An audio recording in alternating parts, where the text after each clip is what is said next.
ఈ డిసెంబర్ నెల ముగిస్తుండగా ప్రభు నీతో చెప్తున్నాడు, ఇక మీదట ఏ నరుడు దగ్గరికి వెళ్ళి దండం పెట్టొద్దు, ఎవరి దగ్గరికి వెళ్ళి చేతులు చాపొద్దు, ఎవడో ఏదో నీకు సహాయం చేస్తాడని ఎదురు చూడొద్దు. ఒక్కటి గుర్తుపెట్టుకో, నీ మధ్యలోనే ఉన్నాడు ఆయన. నీ కన్నీరు తుడిచేవాడు ఎక్కడున్నాడు? నీ మధ్యలోనే ఉన్నాడు.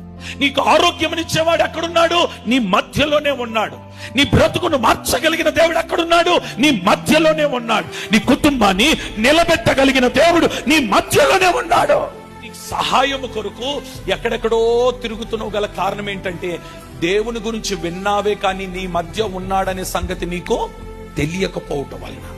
నీ పరిస్థితులు ఎలాగున్నాయనంటే, ఎంత కాలము మందిరానికి వచ్చినా దరిద్రము, శాపము నీ కుటుంబాన్ని తరుముతా ఉంది గల కారణం ఏంటంటే, విన్నావే కానీ నీ మధ్యలో ఉన్న దేవుని కన్నులతో చూడలేకపోతున్నావు. ఈరోజు నీ కుటుంబం ఒక దీవెనకరమైన, ఆశీర్వాదకరమైన స్థితిలోనికి వెళ్ళాలనంటే నీ మధ్య ఉన్న దేవుని కన్నులారా చూచుదువుగా. ఈ డిసెంబర్ నెల ముగిస్తుండగా ప్రభు నీతో చెప్తున్నాడు, ఇక మీదట